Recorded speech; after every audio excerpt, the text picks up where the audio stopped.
Shalom, shalom, bonjour les bien-aimés, soyez richement et abondamment bénis dans le nom merveilleux et puissant de Jésus-Christ. Encore en ce soir, le Seigneur veut nous bénir, il veut nous faire du bien et il veut nous enseigner en ce qui concerne la guérison. Si quelqu'un, alléluia, a des problèmes physiques, peu importe la nature, il est ce Dieu-là qui est capable de pouvoir guérir. Alléluia, les miracles d'auparavant sont encore d'actualité et bien plus encore. Nous parlons même de résurrection des morts. Mais aujourd'hui, nous sommes là pour parler plus précisément de guérison. Et quand on parle de guérison, il faut tenir compte de trois choses en particulier. Le sang du sacrifice de Jésus, en l'occurrence la victoire qu'il nous donne sur la maladie, le pouvoir qu'un chrétien détient sur Satan et enfin l'habitation en lui du Saint-Esprit. Ces trois éléments doivent bien entendu avoir le fondement de la foi. Nous allons voir 4 points. Le premier point, nous allons parler du sang du sacrifice de Jésus. Et en second point, nous allons parler du fait que nous sommes le temple du Saint-Esprit. En troisième point, nous allons parler de l'autorité et du pouvoir sur Satan que nous avons reçu, ainsi que sur toutes les maladies. Et le quatrième et dernier point, nous allons l'intituler « Examinez-vous et repentez-vous si nécessaire ». Que Dieu nous bénisse. Nous avançons sur le premier point, le sang du sacrifice de Jésus.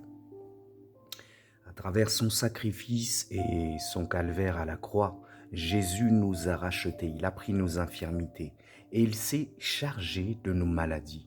Matthieu 8, 17.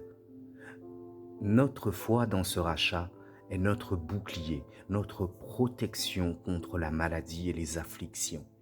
Selon Éphésiens 6, 16, la foi est un bouclier qui éloigne le diable. Prenez par-dessus tout cela, le bouclier de la foi avec lequel vous pourrez éteindre tous les traits enflammés du malin. Si nous n'avons pas la foi, nous sommes sans bouclier et nous pourrons être sûrs que Satan nous fera repayer pour ce que Jésus a déjà payé. Si nous sommes malades ou affligés, nous sommes déjà en train de repayer pour une maladie pourtant payée au prix du sang de Jésus-Christ. Mais nous pouvons encore invoquer avec foi le sang de Jésus contre cette maladie. Nous pouvons invoquer le pouvoir du calvaire de Jésus-Christ pour détruire cette maladie ou cette affliction dans le corps. Amen, alléluia. Nous avançons dans le second point. Nous avions dit que nous sommes le temple du Saint-Esprit. Vous êtes le temple du Saint-Esprit. Nous sommes le temple du Saint-Esprit que nous avons reçu à notre nouvelle naissance. La parole nous dit, ne savez-vous pas que vous êtes le temple de Dieu et que l'Esprit de Dieu habite en vous? 1 Corinthiens 3, 16. Nous devons marcher dans cette foi et refuser cette maladie dans la mesure où nous sommes le temple du Saint-Esprit, le temple de Dieu. La sainteté de Dieu ne peut coopérer avec cette maladie qui pollue notre corps. La lumière de Dieu qui est en nous ne peut coopérer avec les ténèbres. Je nous recommande d'ailleurs à la fin de ces petits instants, en tout cas, de pouvoir prendre ce temps de prière. L'autodélivrance est possible, c'est vrai.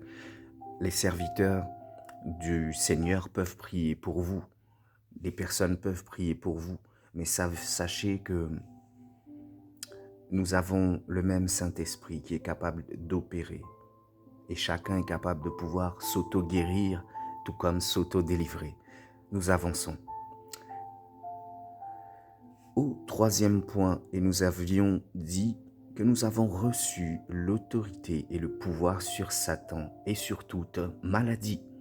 Nous avons le pouvoir de chasser tout esprit derrière la maladie.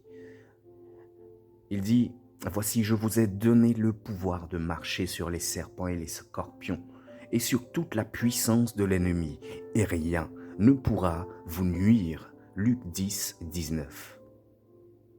Mais encore, nous pouvons voir que le Seigneur nous dit, voici les miracles qui accompagneront ceux qui auront cru en mon nom. Ils chasseront les démons, ils parleront de nouvelles langues, ils saisiront les serpents. S'ils boivent quelque breuvage mortel, il ne leur fera point de mal. Ils imposeront les mains aux malades et les malades seront guéris. Marc 16, 17. Je peux attester cela. Face à des tentatives d'empoisonnement, le Seigneur m'a fait grâce d'être vivant. Nous avançons. Dieu nous a donné l'autorité en son nom. Parfois, nous devons prendre autorité et commander aux circonstances plutôt que simplement demander à Dieu de le faire. Quatrième point, examinons-nous et repentons-nous si nécessaire. Examinez-vous et repentez-vous si nécessaire. Avant de procéder à des réclamations, il faut toujours s'examiner au préalable et se repentir si nécessaire, afin qu'aucun péché, aucune faute non confessée ne vienne bloquer, obstruer nos prières. Car le péché donne accès au diable qui peut attaquer votre santé. Ne donnez pas accès au diable. Éphésiens 4, 7.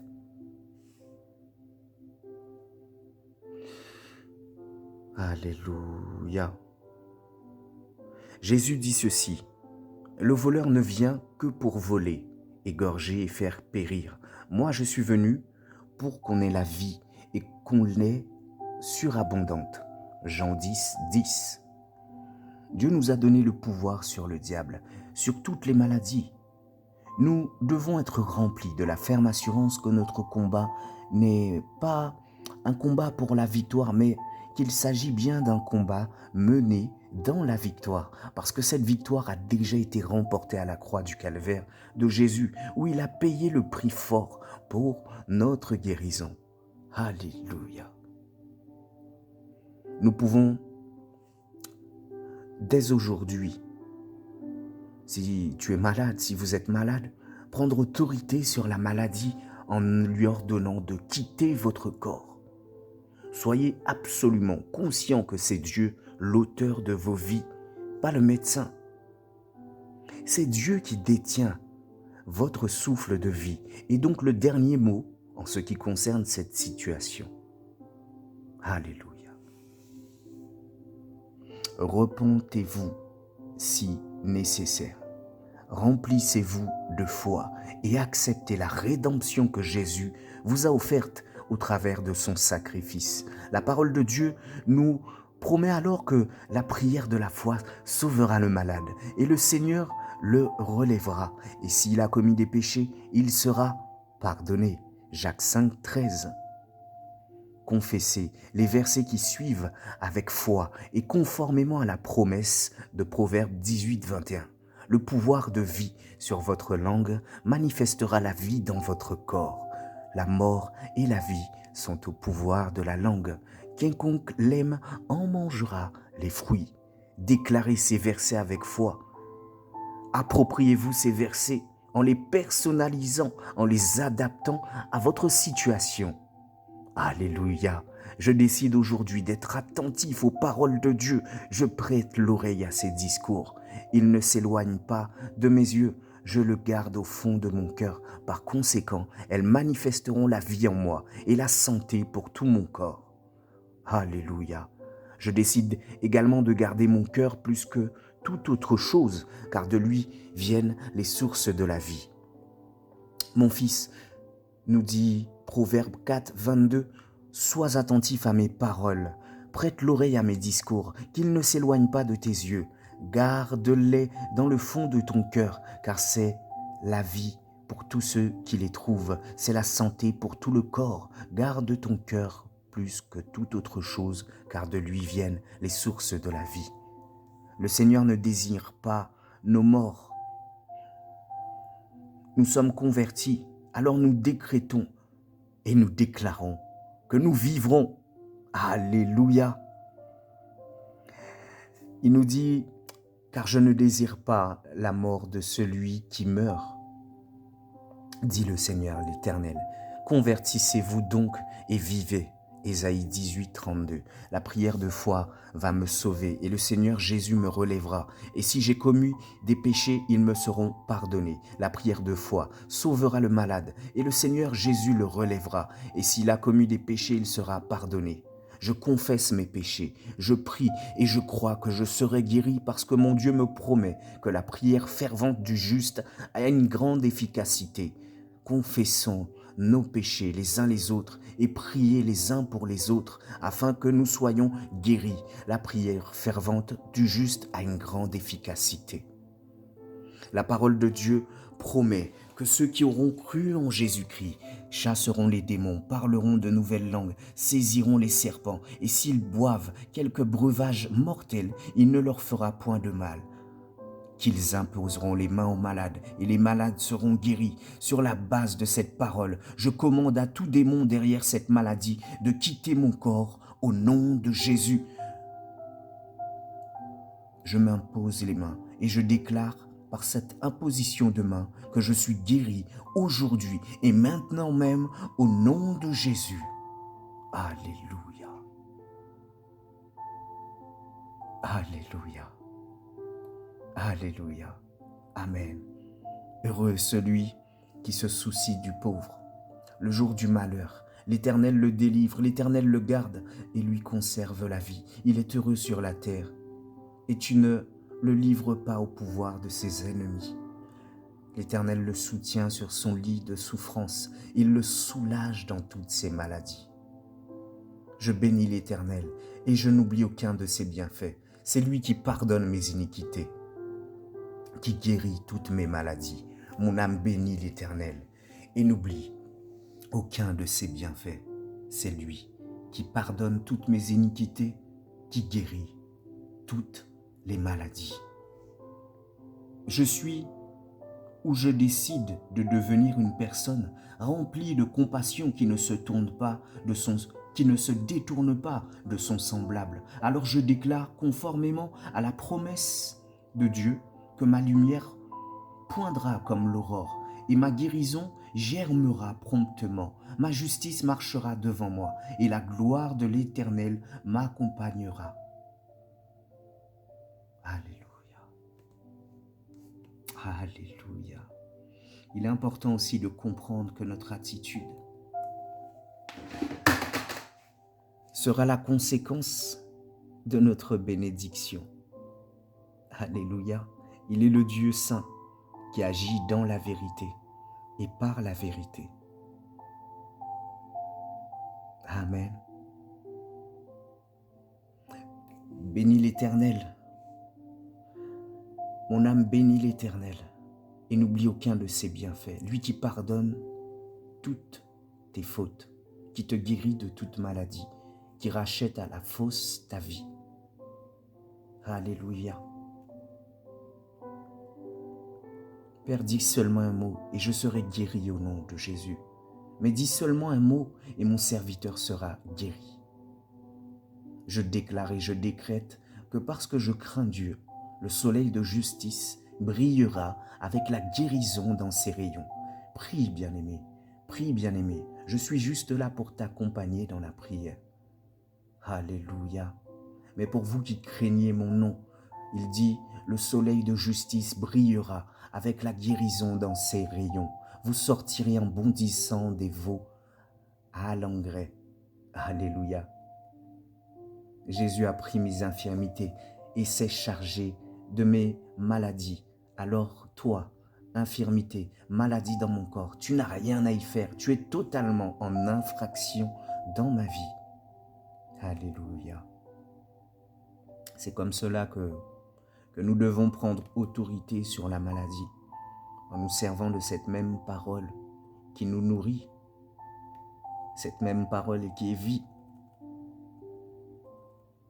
Alléluia. En tout cas, pour changer complètement les circonstances et accéder à la vraie vie, celle qui n'a pas de fin. Si vous ne l'avez jamais encore fait, adressez-vous à Dieu en ces termes. Je crois, Seigneur, je crois, Dieu, que tu m'aimes et que tu es venu en chair sous la forme de Jésus-Christ pour que je puisse changer de vie, entrer en relation avec toi et vivre la vraie vie, la vie éternelle. Je n'en suis pas digne, mais dis seulement une parole et je serai guéri, je serai libéré. Seigneur Jésus, je veux changer de vie. Manifeste-toi, viens dans mon cœur. Je te reçois maintenant comme mon maître et mon libérateur. Alléluia. Si nous avons déclaré ces paroles du fond de nos cœurs, à l'instant même où nous avons remis nos vies au Seigneur Jésus, la vérité de la parole de Dieu s'est accomplie pour nos destinées. Nous avons reçu sa vie éternelle. Nous sommes sauvés et nous sommes rentrés dans un parcours inédit avec Dieu qui ne cessera jamais, mais transformera à jamais votre vie comme cela a été le cas pour moi. C'est avec assurance que vous pouvez désormais le solliciter pour toutes vos situations, car il a dit dans sa parole, « Si vous demeurez en moi et que mes paroles demeurent en vous, demandez ce que vous voudrez et cela vous sera accordé. » Bien-aimés dans le Seigneur, soyez tous abondamment bénis. À très bientôt. Shalom.